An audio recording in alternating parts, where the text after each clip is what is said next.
আমি গর্ব করে বলতে চাই, আমার মার মতন দুনিয়ার কোন মা হইবে না।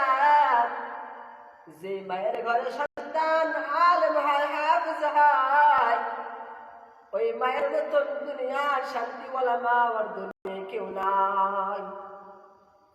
আরে মুসলমান, মা যখন মারা যাবে, বাবা যখন মারা যাবে রে মুসলমান, ওই সন্তান ওই মায়ের লাশের সঙ্গে লাশের সামনে দাইয়া সূরা ইয়াসিন পাঠ করবে, সূরা মুলক পাঠ করবে রে আল্লাহর গোলাম, সূরা ওয়াকিয়া পাঠ করবে।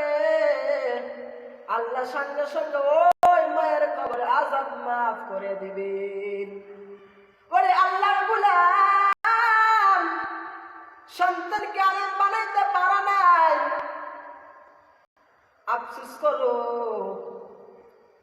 তোমার নাতি আছে, তোমার নাতিকে আলেম বানাও, হাফেজ বানাও। তাহলে বান্দা কিয়ামতের ময়দানে ওই হাফেজের দ্বারাই বান্দা তুমি জান্নাতীওয়ালা হতে পারবে। ওরে নবীর উম্মতের দল, ওই জায়গায় দেখতাম অনেক মানুষ ডাক দেয়, বলে হুজুর মাদ্রাসায় পড়ে কোনো লাভ হবে না রে আল্লাহর গোলাম। আমি ডাক দিয়ে বললাম, হযরত কেন বলেন যে মাদ্রাসায় পড়ে লাভ হবে না?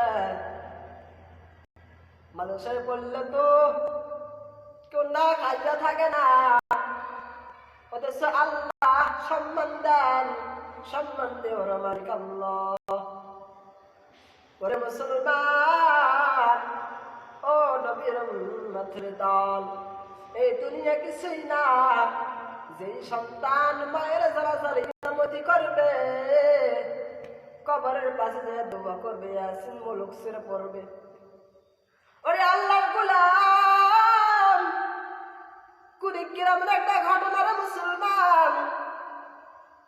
মা মারা গেছে, দুইটা সন্তান, ছেলে সন্তান, মেয়ে নাই, দুটা ছেলে সন্তান আল্লাহ দান করলেন। দুটা ছেলে সন্তান হওয়ার পর মা দুনিয়া থেকে বিদায় নিয়ে চলে গেছে। দুইটা সন্তানকে লইয়া বাবা ঢাকা শহরে যাওয়ার পর রিক্সা চালাইয়া চলে দুইটা সন্তানকে বড় করতেছে। বড় করার পর, কিছু বড় হওয়ার পর, ৬-৭ বছর হওয়ার পর, মাদ্রাসায় দেওয়ার পর আল্লাহ রাব্বুল আলামিন তাদের দোয়া আল্লাহ কবুল করে নিয়েছেন। আরে মুসলমান, দুইটা সন্তান কুরআনের হাফেজ, দুইটা সন্তান তারাবি পড়ার জন্য ইন্টারভিউ দিতে গেছে রে আল্লাহর গোলাম। কত মানুষ ইন্টারভিউ দেয় বড় বড় মসজিদে, কত আল্লাহর বান্দারা ইন্টারভিউ দেওয়ার জন্য নামাজ পড়াবে, কত আলেম, কত হাফেজ